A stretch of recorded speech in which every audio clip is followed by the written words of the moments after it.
Okay, so we're done with the tension members.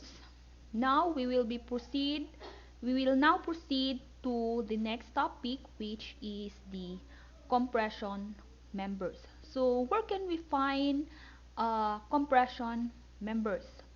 So compression members, it could be in the form of columns. Well, basically column is a compression members. We can find compression members in top chord or yung web members natin.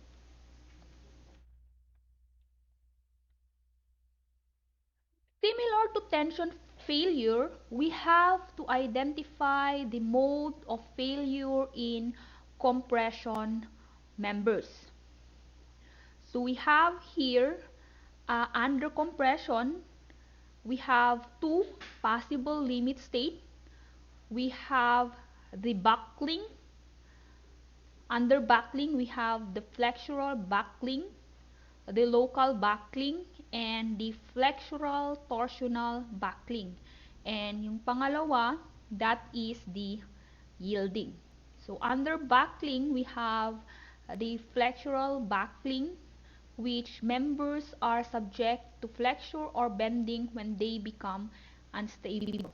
So ito yung tinatawag nating Euler buckling. We also have here the local buckling.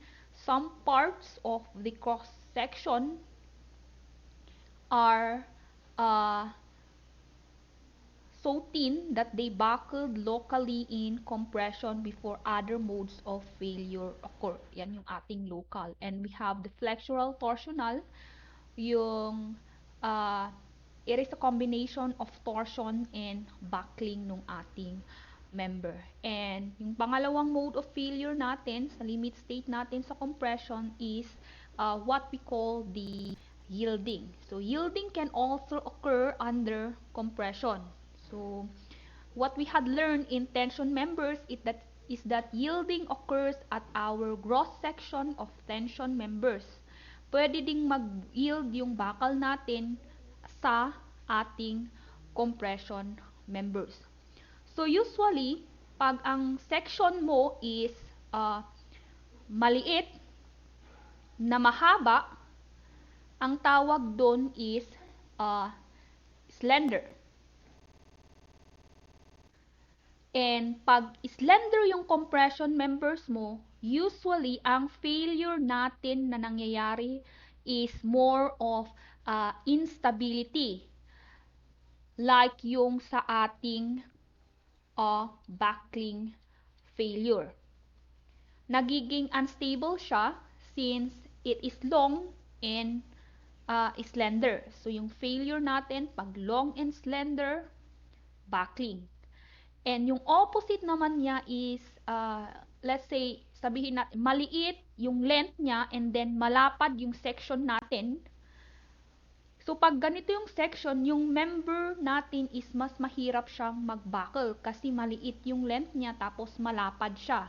So, yung nangyayari sa failure natin is more of yielding naman tayo pag ganon. Yung maliit ang length, then malapad siya, more of yielding failure yung nangyayari.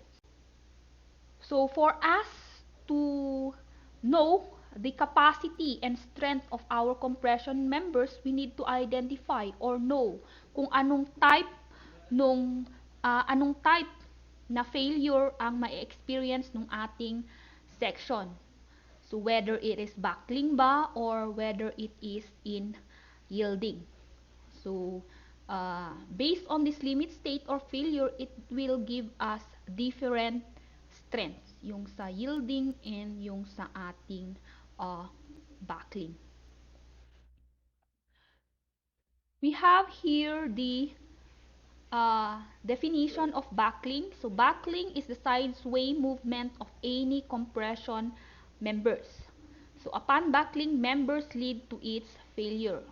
So when a column is loaded to the buckling load or Euler load, a column will fail by sudden buckling or yung tinatawag nating bending. So we have here compression for the general Ito yung general natin, and we have the local backlink. So, pag sinabi nating general, yung buong yung buong column mo ay nagde-deflect or magbabuckle. Unlike doon sa ating local backlink, actually hindi siya buong nagde-deflect. Dito sa local backlink, some parts lang yung nagbabuckle. So it means that some elements all have already yielded dito sa local backlink, but not all yung cross section ng buong element. So parang part lang nung column natin or yung compression members natin yung babuckle dito sa local backlink. Okay, next we have here the column theory. So meron tayong critical backlink load. This is the maximum load that you can apply before such limit states occur on the member. So if we have here our compression members, tapos nag-apply tayo ng load, ang mangyayari sa ating compression members is magbabuckle siya. So meron tayong buckling na nangyayari. And yung load na in-apply natin dyan is what we call our critical buckling load. This is the maximum load that you can apply before such limit states occur on the member. Now, it is Euler who proposed the critical buckling load. So Euler comes up with this formula. That is the Euler's critical load, yung PE, that is equal to pi squared EI. Yung E natin is modulus of elasticity of steel. Pag naka-metric tayo, this is equal to 200,000 MPa. And pag English tayo, this is equal to 29,000 KSI. And then yung I natin, that is our moment of inertia, yung I natin, over L squared. So that is equal to L squared. Alam natin na ang stress, that is F, is equal to load over area. Pag kinuha natin yung Euler's critical stress, that is Euler's critical load over area. So substituting the formula of PE in this equation, may de-derive natin itong formula. That is equal to FE is equal to pi squared EI over L squared A. And since yung radius of gyration natin is equal to the squared of moment of inertia over our area, pag in-apply natin itong equation ng R dito sa equation natin dito, ang lalabas na Euler's critical natin equation is equal to pi squared E R squared over L squared.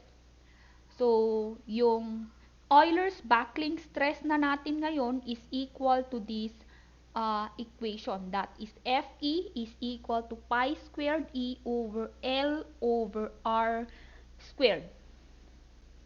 So, the higher slenderness ratio, yung L over R natin, the lower yung ating value for Euler's critical stress and vice versa. So, pag higher yung slenderness ratio natin, that is L over R, liliit yung ating critical stress. And pag mas maliit naman yung slenderness ratio natin, that is L over R, tataas yung ating value of FE. So, yan. Yan yung ating Euler formula. So, now kaya lang, yung Euler's critical formula that Euler developed is based on the assumption that both ends are hinged. So, naka-hinge yung ating both ends. Yun yung assumption ni Euler. So, what if yung column naman natin, say we have fixed on both ends? Or, let's say, fixed at one end, tapos hinge naman at one end.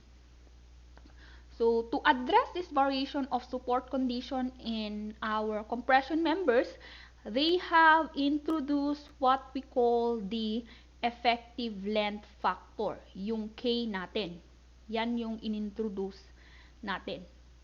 So, and when you multiply yung K natin dito sa ating unsupported length, which is L, we will now be getting yung tinatawag nating effective length that is denoted by LE. Yan yung effective length natin. And this effective length uh, approximates the length over which our column actually buckles, and this may be shorter or longer than our actual unbraced length. So, introducing now our effective length factor, magkakaroon na tayo ng effective length factor K dito sa may slenderness ratio natin dito sa baba. So, yung magiging FE na natin is equal to pi squared E over KL over R squared. So, meron na tayong K. So, for the value of K, okay, so we have here two, isang theoretical, isang recommended. So, theoretical use to analyze certain structures, and for the recommended naman pag design yung ginagawa natin. So, unless specified sa problem natin, we will be using our theoretical K value. So, all throughout yung examples natin, yung activities ninyo, we will be using theoretical K values. So, ito yung gagamitin natin. So, yung effective length factor K natin is may kinalaman sa distance nung ating point of inflection. Say, we have here, dito, sa both fix. Ito, yung both fix. So, if I say column is both fix, tas nilagyan natin ng load, say, nag-apply tayo ng load, yung column natin, ang deflection niya, yan yung magiging deflection niya, di ba? Fix. So, walang rotation dito. Yan. And that buckling here is around, ito lang yung nag-buckle. And this buckling here is around 50% lang nung ating buong length. Kaya ang K value natin dito is 0.5. So, ito lang. Yung 50% of the whole length, yun lang yung nag-buckle kasi naka-fix dito sa baba and taas. And then, pag fix and pin naman, so we have here, pag fix and pin naman. So, yan. Pag naglagay tayo ng load, hindi siya magbabuckle, tapos nagbuckle siya dyan. Ganyan naman yung magiging buckling natin. And that is around 70% of the length, yung magbabuckle. Kaya 0.7. And so on. Okay. Now, we have here the 2015 General Provision for Compressive Stresses, that is under Section 505.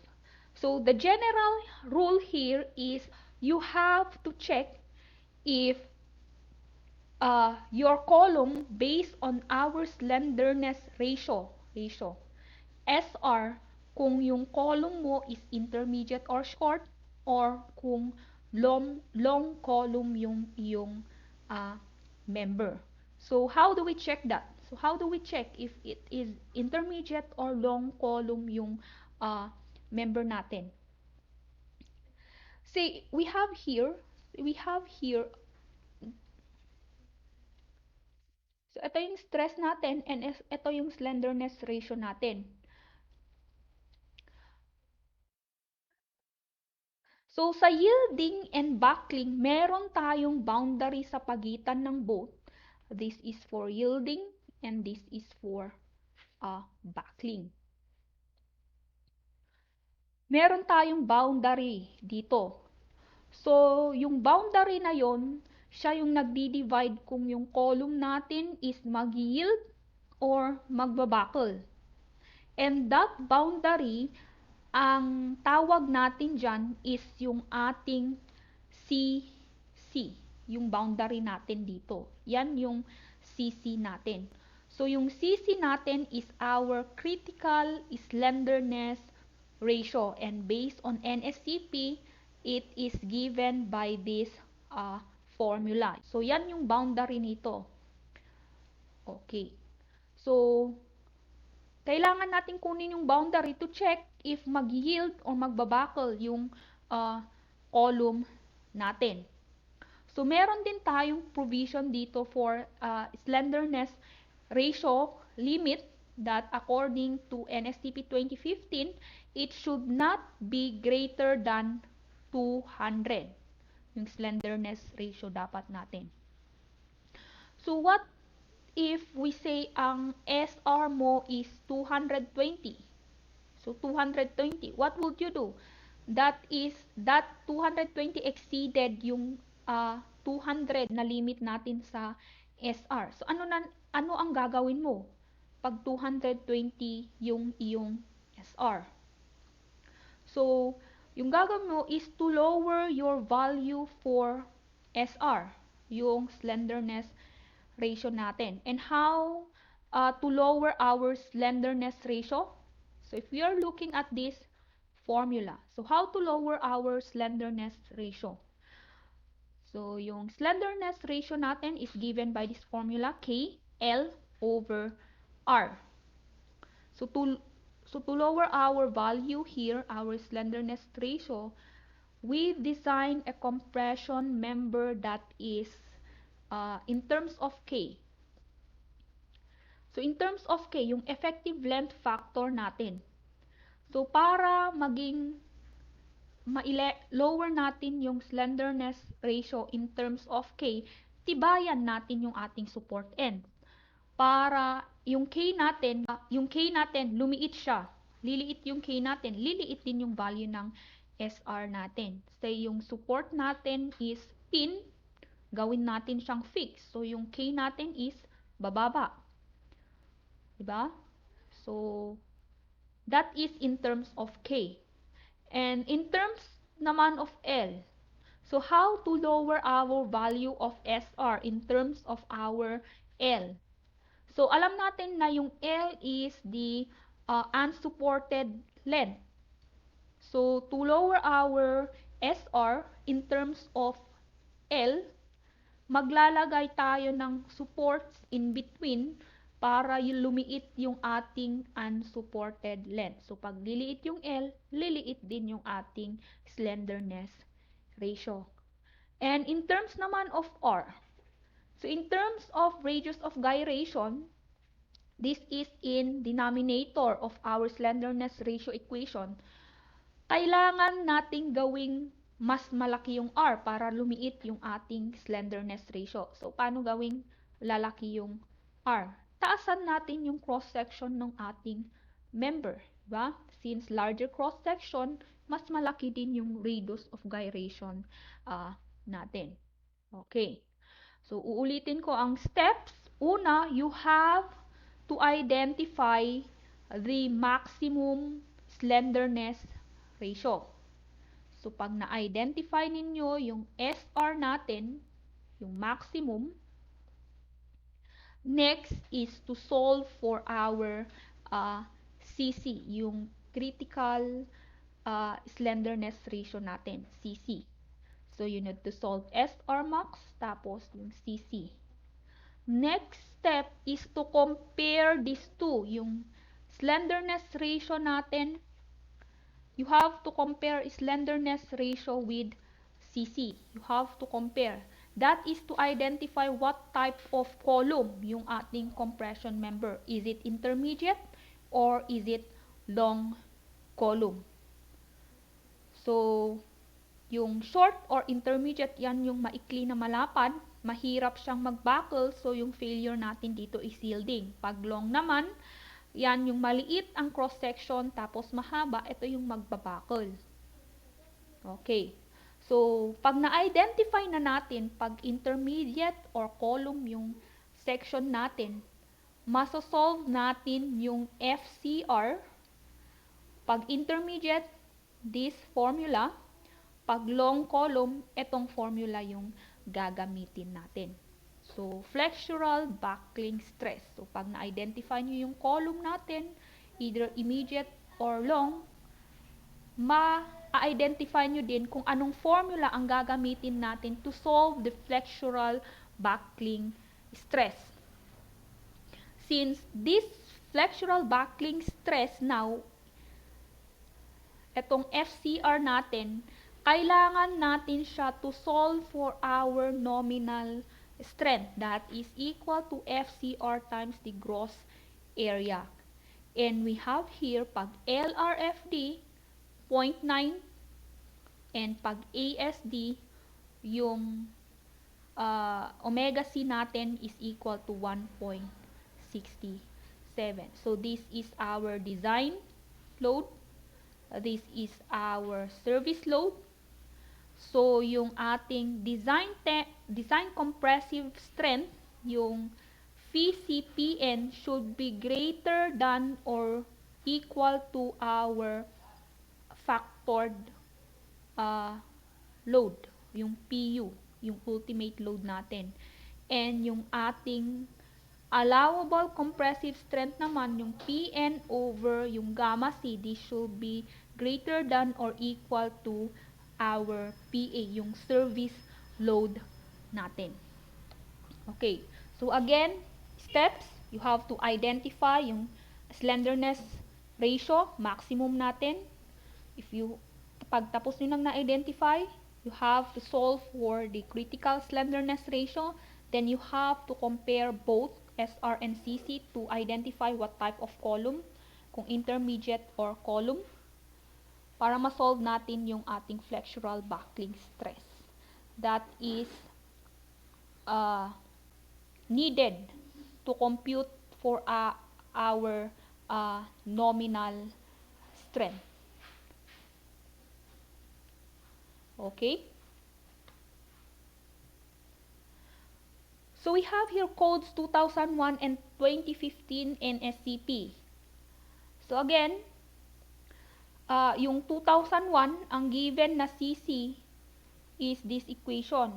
Ngayon, yung CC natin sa 2015 is given by this equation. Pag in-apply nyo yung constant pi and e natin, actually, almost the same lang yung CC natin. However, yung formula for short column and long column sa 2001, allowable yung ginamit. Dito is yung buckling stress natin, yung FCR. So, throughout our problem and activities, ang gagamitin natin is yung NSCP 2015 na formula. So, i-cross out nyo na yung 2001. So, lahat ng activities, sample problem, gagamitin natin is NSCP 2015. So, lahat ng problem. Okay, let's take an example for compression members. So, an A36 hinge at both ends, rectangular column is 100 by 150 mm in cross section. So, we have to determine the mode of failure of our compression member if its length is 4 meter, and then B, have to determine the allowable and design compressive strength in kilonewton. So we have column that is hinged at both ends, and this is 4 meter. So yung cross section natin is 100 by 150. Yung cross section ng ating column. So for letter A, what is the mode of failure of our compression member? So,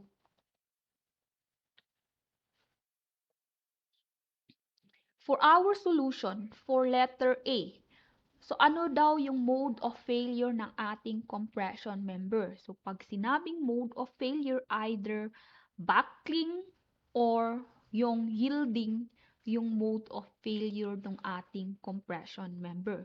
So, paano natin i-check buckling or yielding?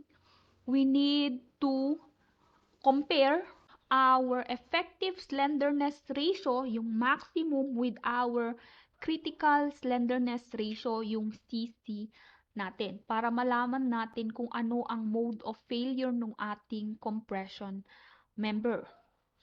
So first is to solve our maximum effective slenderness ratio, that is KL over R. So, yung K natin, since both pin at both ends is equal to 1. And then, yung L natin, that is 4 meter, so 4,000 mm. And our radius of gyration, hindi given yung radius of gyration natin. Ang given is yung cross-section ng ating member, that is 100 by 150. And yung radius of gyration natin, R, is equal to the square root of I, yung moment of inertia natin, over the area. So, moment of inertia, 1 over 12, 150 times 100 cube over the area, that is 100 times 150. Area ng cross-section natin. So, substituting these values, our slenderness ratio, yung effective, is equal to 138.56. Walang unit kasi this is ratio. So, magka-cancel yung unit natin na mm dito and mm dito. So, wala tayong unit sa slenderness ratio. This is effective kasi meron tayong K. So, para malaman natin yung mode of failure, i-compare daw natin yung SR max natin doon sa ating critical slenderness ratio, which is yung CC. So, CC is given by this equation. Substitute natin yung ating given. Makukuha natin CC is 133.75. Wala tayong unit. So, yung FY natin is 248. 836 yung ating member. So, 248 yung FY natin. And then, yung E, 200,000 para consistent yung unit natin kasi in metric tayo. So, i-compare natin itong dalawa. That is SR max tapos yung CC. Pag kinompare natin yan, mas malaki yung SR max natin. So, pag mas malaki yung KL over R natin kaysa doon sa CC natin, ang column daw natin is long column. So, ano ngayon yung mode of failure natin for this particular problem? Ang mode of failure natin is buckling since our KL over R is greater than CC. So, paano pag ang KL over R natin is less than CC? Ang mode of failure natin is yielding kasi short or yung intermediate column yung mangyayari sa ating member.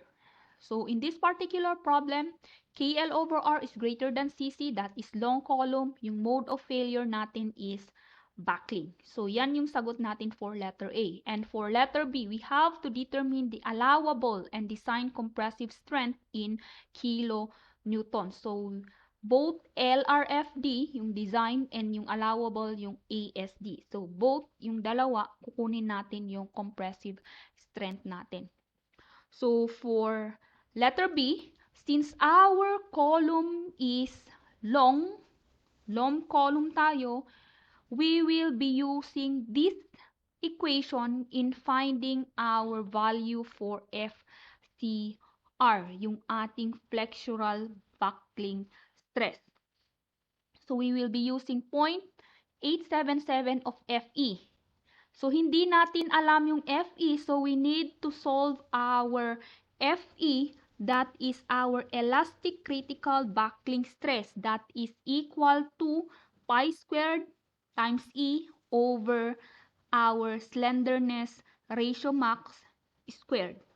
So, substituting these values, meron tayong E, meron tayong KL over R, which is this value, 138.56.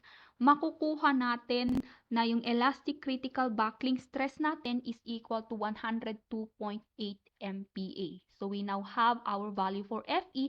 We can now calculate our flexural buckling stress FCR.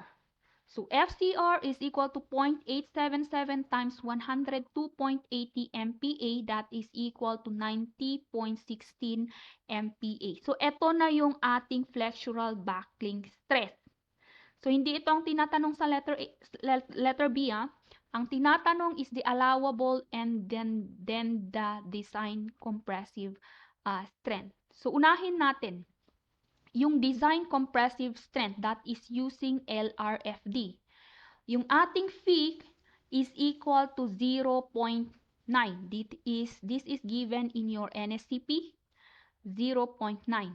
And to solve for our nominal strength, that is Pn, we need to multiply FCR times area gross.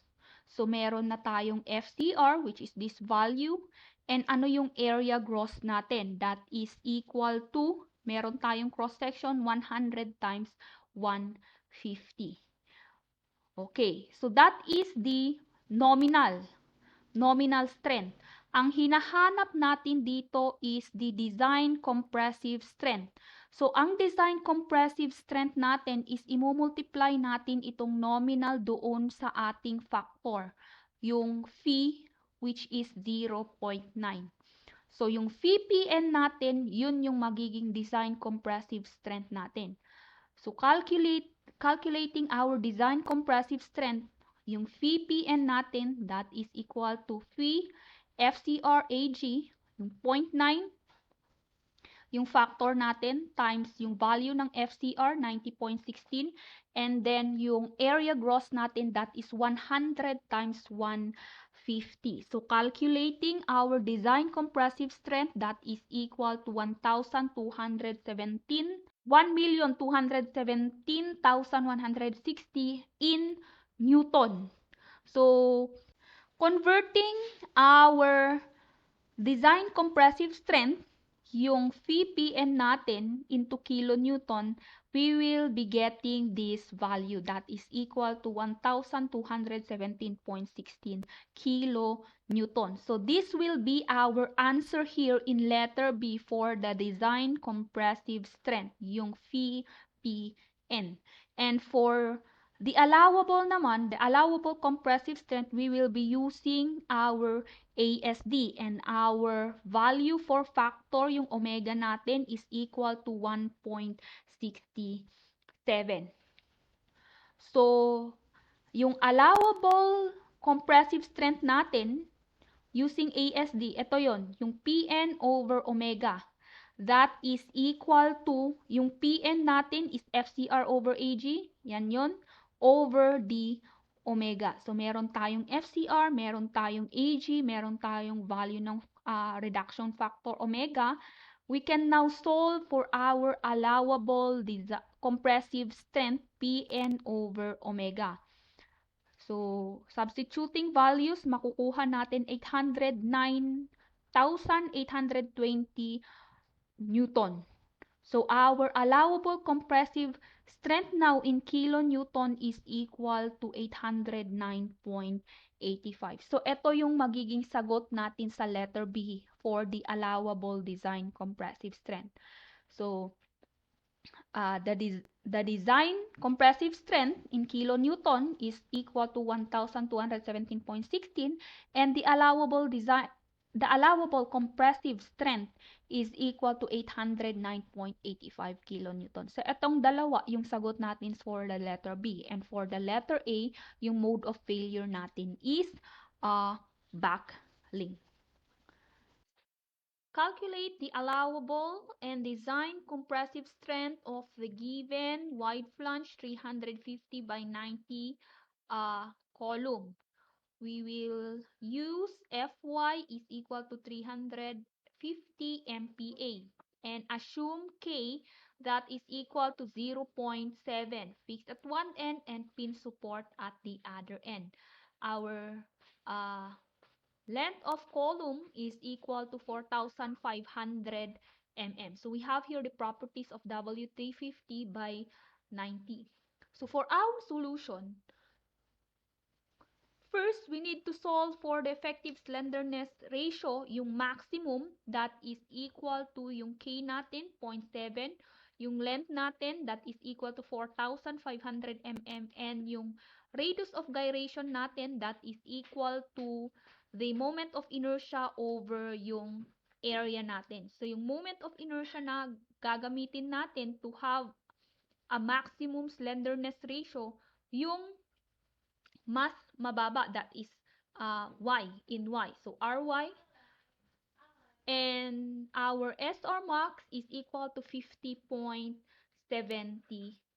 So after getting our SR max, we need to compare this with our critical slenderness ratio CC, that is equal to 4.71 the square root of E over Fy. So, yung CC natin is equal to 112.6.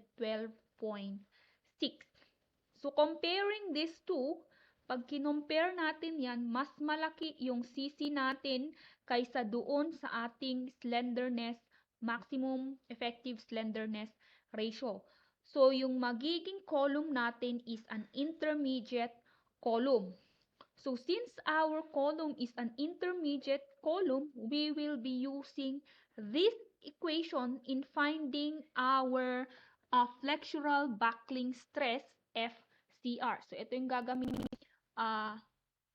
CC is greater than KL over R, intermediate column. So, ito yung gagamitin nating equation for FCR. So, we have Fy, which is given. We have 350. We need to solve for the value of our Fe, yung ating elastic critical buckling stress. So, Fe is given by this equation, pi squared E over KL over R squared. So, substituting values, we will be getting value for Fe that is equal to 767 MPa. So kindly check if my calculation is correct. So we have Fe that is equal to 767. So meron na tayong Fe. Meron na tayong Fy. We can now solve for the value of our FCR, yung ating flexural buckling stress, which is equal to 289.15 MPa. So, yan yung ating value for flexural buckling stress. Pag meron na tayong value dyan, we can now solve for the allowable and design compressive strength of our section or column. So, using LRFD, yung makukuha natin is the design compressive strength. So, using LRFD, we have here the reduction factor that is equal to 0.9. And yung ating nominal strength that is equal to FCRAG. Pag minultiply natin yung nominal strength times our reduction factor phi, ang makukuha natin is the design compressive strength that is equal to this value. So we have 3,5,714.25 Newton. So meron tayong phi that is 0.9. Meron tayong FCR, yung nasolve nating FCR, and meron tayong area gross which is given in the problem. So calculating, Newton yung lalabas, and converting our Newton, makukuha natin na ang design compressive strength natin that is equal to 3,005.714 kilonewton. So ito yung design compressive strength natin sa ating section. And for our allowable compressive strength, we will be using our ASD. Yung reduction factor natin that is omega is equal to 1.67.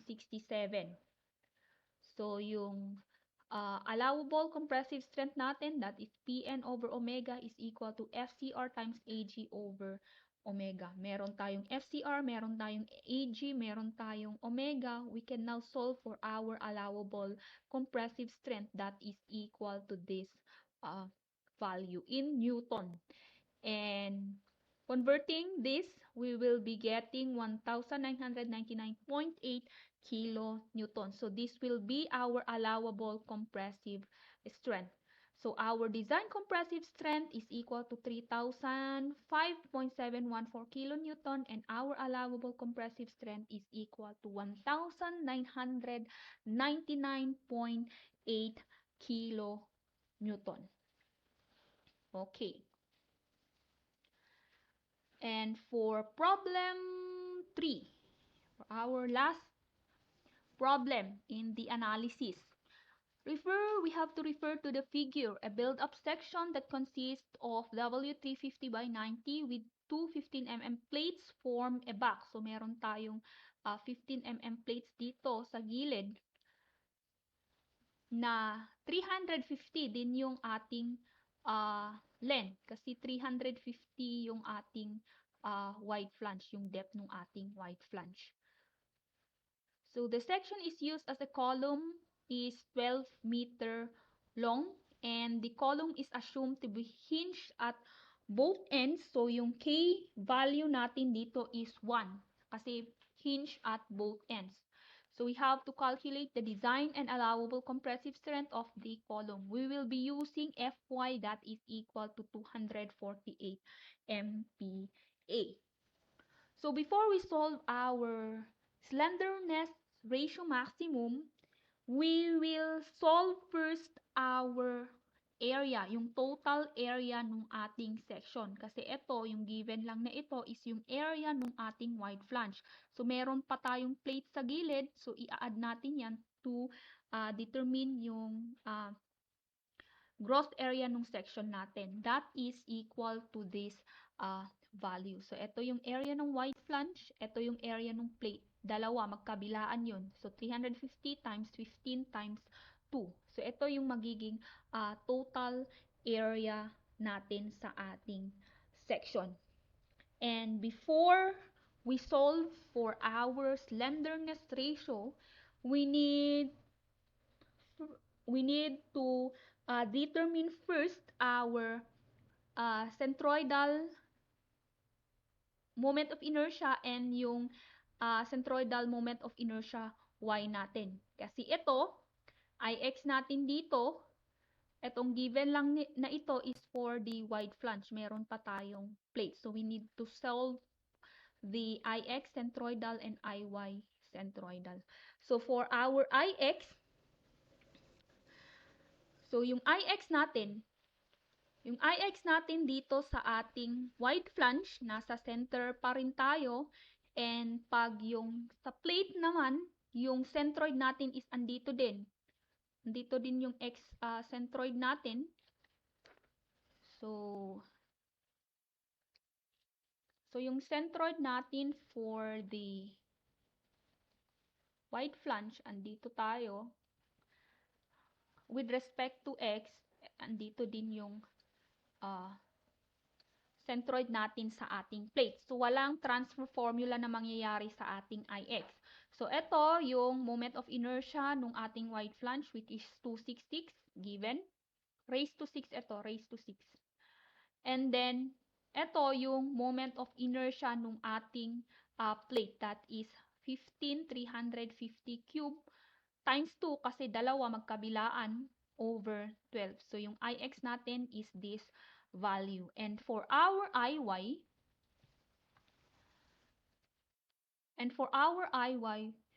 we have here yung Iy natin. That is equal to, ito yung Iy natin for our wide flange. So, andito pa rin yung centroid natin kasi parehas pa rin siya. Dito pa rin yung centroid natin. And then, magkakaroon tayo ng transfer formula since yung plate natin, itong centroid natin for y, andito siya, and yung sa kabila naman, andito siya. So, itra-transfer natin siya papunta doon sa ating centroid dito. Kaya yung 350 times 15 cube over 2 times 12, dalawa pa rin sila magkabilaan. And then, itra-transfer natin siya, yung centroid nung ating W350-90 andito, and yung centroid nung ating plate, andito siya, that is 132.5 mm yung distance niya. Kaya yung ating A, area, distance squared times 2 kasi dalawa din sila. Ito, parehas lang din lang yung distance nila. That is equal to 229.078 raised to 6 mm4. So, yan yung magiging IY natin. So, meron tayong IX, meron tayong IY. So, masosolve na natin yung ating slenderness ratio, yung effective maximum. Yung effective slenderness ratio natin about the x-axis is this value. So, compare natin sila. So, yung Rx natin is equal to this value over yung area natin. So, makukuha natin effective slenderness about x-axis is 92.24. And for our effective slenderness ratio about y-axis, we will be getting these values. And for our SR max, we will use 117.73. So comparing our CC, that is equal to 133.76 with our KL over R max, our column is an intermediate column. So if we have intermediate column, we will use this equation. And solving for FE, that is equal to 142.41 MPa. So substituting these values in our FCR equation, yung ating flexural buckling stress is equal to 119.65. Okay. So we can now solve for our design compressive strength. So using LRFD, our reduction factor is 0.9. Yung nominal natin, imumultiply natin sa ating reduction factor, that is our design compressive strength. That is equal to phi FCR times the area gross. We have this value, FCR. We have also this value, yung area gross natin. Yung ating design compressive strength now is equal to this value in Newton. So, converting this into kilonewton, makukuha natin is 2,374.45 kilonewton. And using AST for our allowable compressive strength, yung reduction factor natin is 1.67. So, our allowable compressive strength Pn over omega is equal to FCRAG over omega C. Meron tayong values nito. So, substituting our values in our equation, we will be getting this value. So, our allowable compressive strength now is equal to 1,579.81 kilonewton. So, this will be our answer in our problem. So, for our design compressive strength, VPN, that is equal to 2,374.45, and our allowable allowable compressive strength, that is equal to 1,579.81 kilonewton. Okay, so what if we have, in our problem, so what if we have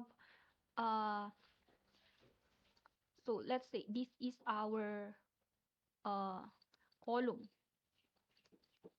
So what if we have a support here at mid-span of our column? Ano pag may support tayo dyan? We need to check yung slenderness ratio about x-axis. Parehas pa rin yung ating length, yung buong length nito, which is 12 meter. However, yung about y-axis naman, so yung y-axis natin, kasi meron tayong support dito sa midspan, magkakaroon tayo ng 6 meter dito sa taas and 6 meter dito sa baba. And pag may support tayo dyan, yung support natin is a pin support. So, pag sa y-axis, magkakaroon na tayo ng dalawa, that is 6 meter. And you need to check also this 6 meter. Since midspan, parehas lang yung lalabas. So, yung magiging length na natin dito is 6,000 mm pag nasa midspan. What if yung support natin is nasa 2 meter from above? So, meron tayong 2 meter dito. Yung length natin dito is 10 meter. So, we need to check din both 2 meter and 10 meter kung ano yung mas malaking slenderness ratio about y-axis natin. So, meron tayong 2 meter dyan, and then yung, again, meron din tayong 10,000 meter. So, you need to check and compare kung ano yung mas malaki ng slenderness ratio. Pag meron tayong support dito sa ating column. So, you need to check the maximum effective slenderness ratio dito sa y-axis and compare it with our effective slenderness ratio about x-axis. Kung ano yung pinakamalaki, yun yung gagamitin nating SR max. Okay. And for our next example, we will be designing a column. So that is our lesson for next meeting. The design of compression members.